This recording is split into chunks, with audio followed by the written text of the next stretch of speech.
Just a week into the marriage, my husband hit me with divorce papers. I could say it was the fastest on record. How should I put an end to this marriage life? In front of the divorce papers, the conclusion I came up with was, my name is Jessica, 28 years old. My husband, Michael, is 4 years older than me.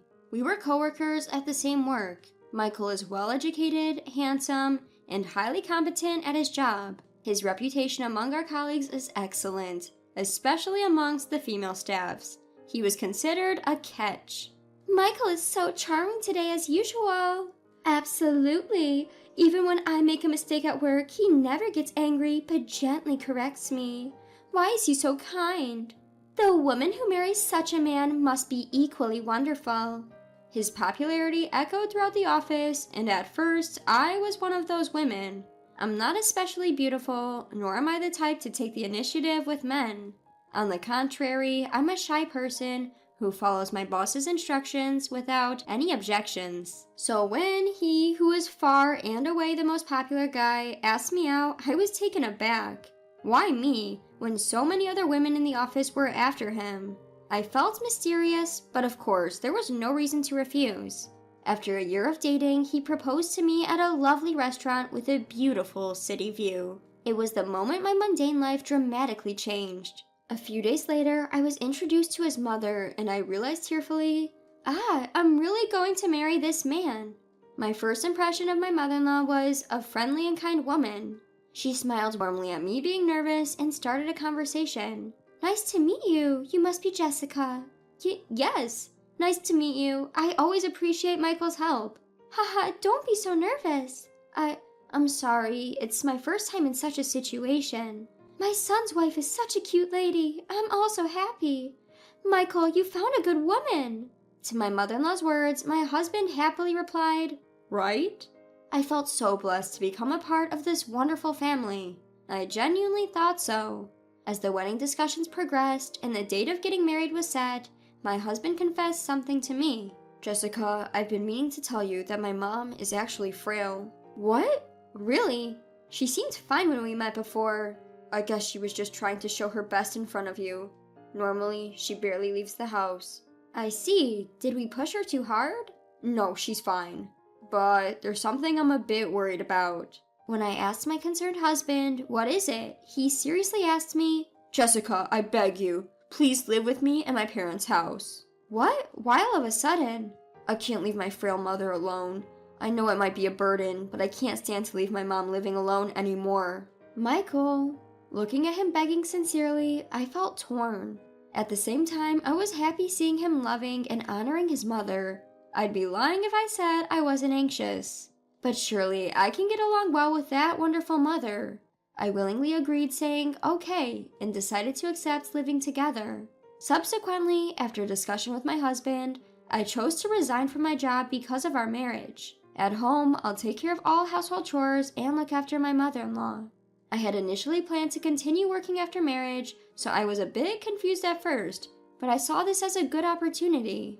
I will do my best to get along with my mother-in-law as soon as possible. After registering our marriage, we moved our belongings to my mother-in-law's home in Nebraska for over a week. The very first day our life with my mother-in-law began. My husband suddenly pulled out a divorce paper in front of me. Fill these out, please. Huh? You can see what it is, right? Divorce papers. Hold on, we just got married a week ago. What are these divorce papers for? Why? Isn't it obvious? It's so I can divorce you anytime. So if I get tired of you, we can part ways immediately. What are you talking about? I wasn't able to comprehend the meaning of his words and was utterly confused. The man in front of me had a cold look on his face, one I'd never seen before. In my speechless state, he continued, Listen to me now. Now that we're married, you absolutely obey what I say. If you defy me even once, it's instant divorce. Got it? That's just not right. Keep your mouth shut. I, the top man in the office, married a mediocre woman like you. Stop fussing and just listen to what I say. In the end, coerced by my husband, I ended up signing the divorce papers. Watching the scene, my mother-in-law was smugly laughing. I couldn't quite understand the situation I was in. I love Michael, and I was overjoyed to tears when he proposed to me. But to think he was actually like this?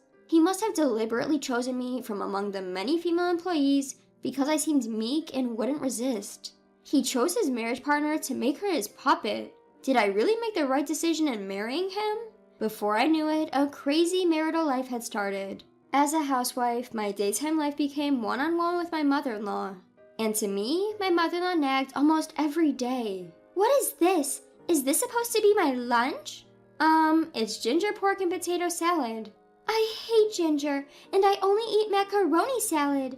Go make it again. I'm sorry, you previously said you didn't have any specific likes or dislikes. Don't make excuses. Oh my, I wonder why Michael married such a useless woman. She complained about the meals I cooked at every opportunity, and my husband would come home and join my mother-in-law in berating me if dinner wasn't ready. Hey, why isn't my dinner ready when I come home? I'm sorry, I was just cleaning the room as told by mother-in-law. Huh? What's with that tone? It sounds like you're blaming my mom. I didn't mean that. I was about to start preparing dinner, but then your mother asked me to clean. That's just because you're inefficient. Don't bother my mom. How much more trouble do you intend to cause for me and my mom? My husband would then demand, apologize to me and my mom, and required me to kneel down on the ground and apologize. Out of fear of my husband, I fell to my knees trembling. I'm sorry. Just do it right on the first time, you dunce. But the belittling didn't stop there. If I dared to take a break from house chores, my mother-in-law would splash me with cold water. It's cold! Mother-in-law, why would you do such a thing? No good daughter-in-law like you doesn't deserve a break. You stupid woman, get back to work. I'm doing my best. I cleaned the hallway just like you asked me to. Shut up! Stop making excuses. Make sure to dry the white spots properly, you hear me? Yes, I understand. As these days went on, my self-esteem steadily declined. Was it because I was such a failure as a wife that she would splash water on me and shout at me every day? Was it because I was such a terrible person that I deserved this? This would probably be called brainwashing. I was so manipulated by my husband and mother-in-law that I didn't even realize my own twisted thinking. I was desperately doing house chores to earn their approval. They didn't care and kept nitpicking at me. Look, there's dust accumulating here. Stop slacking off and get back to work. Even though my husband initially told me that my mother-in-law was physically weak, there was no such sign. She seemed to enjoy bullying me every day.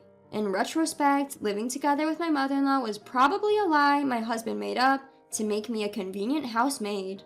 Back then, I didn't realize it and thought it was just normal to live together like this. Then one day, my mother-in-law and husband said they were going out together and I was to drive them. I could finally have some time for myself.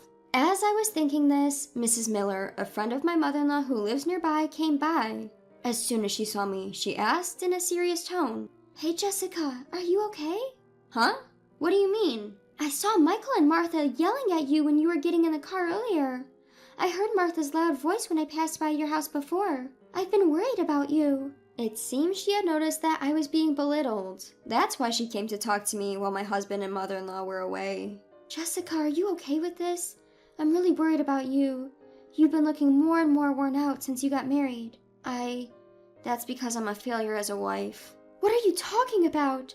I've thought this since the first time we talked, but you're not a failure at all. I'm sure you're trying your hardest. You can't get used to being bullied.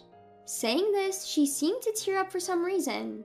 I was moved to tears as well, and before I knew it, I had told her everything. After listening to my story, Mrs. Miller said to me with a serious expression, You need to run away. What? Just run away. But, are you okay with this? You won't regret it? I was confused, and Mrs. Miller grabbed my arm firmly. I, too, was bullied by my mother-in-law right after I got married. It was really hard, so I understand how you feel. You're wasting your life by putting up with it. You're a wonderful person. You deserve to be happier. Mrs. Miller, that's when I decided to divorce my husband. I suddenly felt a lightness in my heart, realizing that I had been brainwashed all this time. I don't want to live with them any longer. This isn't the married life I wanted. Before I knew it, tears were overflowing and I was crying out loud. All the while, Mrs. Miller had been gently stroking my back. Once I had calmed down, she said to me, It's never too late to start over your life. Yes, thank you, Mrs. Miller. Soon after, I quickly packed up my belongings and left the house without telling my husband or my mother-in-law. Of course I took the divorce papers that they had made me sign at that time. A few hours later, my husband must have noticed my absence because he kept calling me. I stayed in a comic book cafe that night and answered the phone from my husband once I had calmed down the next day. Hello? When I answered the phone, "Hey, don't mess with me!" I heard him yell immediately. "I'm not messing around. What do you want?" "Don't play dumb. Why aren't you answering the phone? And why aren't you home?" "Well, because I left, you know?" "Huh? You left?" He must think I don't have the courage to do such a thing. My husband continued, laughing it off. "What are you saying? Are you trying to get me to worry about you by running away from home? Stop doing stupid things like that." "I'm not trying to get you to worry about me. I left on my own decision. Is there a problem?" "You're gonna talk back like that. Just come home and do the housework. That's all you're good for, you stupid wife." Useless, stupid wife. How many times have I been subjected to such verbal abuse? I used to be heartbroken by such words, but I'm no longer afraid of them. My husband yelled at me as I stayed silent. "Get back here right now!" I retorted without missing a beat. "I'm not coming back. We're divorced, remember? So why should I have to come back?" "Huh? Divorced?" My husband was momentarily lost for words. He must have had the call on speaker because I heard my mother-in-law's voice say, "What?" from the other end. "Did you not hear me? We're not a couple anymore, so I have no reason to go back there." What are you talking about? I never agreed to a divorce." "But you did agree, didn't you? You made me sign the divorce papers." Did you actually use those divorce papers?" "Yes, I did. When I left, I submitted the papers to the city hall." I could hear my husband running to check the room over the phone. It's gone. Mom, the divorce papers are really gone." "What? So she really filed for divorce?" "Damn it, why did this happen?" "What are you doing, you idiot son? It's pointless now." I'm sorry, Mom." After listening to their absurd conversation, I replied sarcastically, "I'm grateful that you had them ready for me to file at any time. Thanks a lot." Hold up. I didn't really want to divorce you." "Excuse me? What are you talking about now?" "I'm sorry for how I've behaved so far. Without you, Jessica, we're in trouble. Neither I nor my mom can handle the housework." As soon as he realized the divorce was final, my ex-husband changed his attitude and started apologizing profusely. I felt nauseous dealing with this man's endless selfishness. "Please, I'm begging you, come back." "Don't be ridiculous. There's no way I'm going back to you." "Why not? We loved each other, didn't we?" "Loved each other? You've got to be kidding. You and your mom brainwashed me. I'm the one saying no to you. Get it? Don't contact me again, you mama's boy." I abruptly ended the call and blocked my ex-husband and mother-in-law's numbers. That's how I cut off all ties with them. Later, I received a call from Mrs. Miller and heard about my ex-husband and mother-in-law's recent situation. Apparently, my mother-in-law's harassment has become the talk of the town, and her reputation plummeted since I left. She, who already had few friends, was now utterly alone. Everybody in town points fingers at her, even when just taking a walk outside, to the point where she hardly leaves her house anymore. Meanwhile, my ex-husband seems to be showing up at work every day in wrinkled shirts. Initially, others were concerned about him, but once I explained the situation to my ex-colleagues, his image dropped dramatically. He's now being looked down upon by those around him and has started to frequently miss work. I'm sure it's only a matter of time before he quits. This is the end of a man who used to be so popular with the female staff. I can't stop laughing. In the meantime, I found a job at a company through Mrs. Miller's connections. There's a lot to learn, but I'm enjoying my work at my new company. I can't thank her enough. "Jessica, I found a really good cake shop. Do you want to go sometime?" "Really? I'd love to." I continued to keep in touch with Mrs. Miller. I will definitely repay her for helping me out of my darkest times. With that in mind, I'm feeling grateful every day.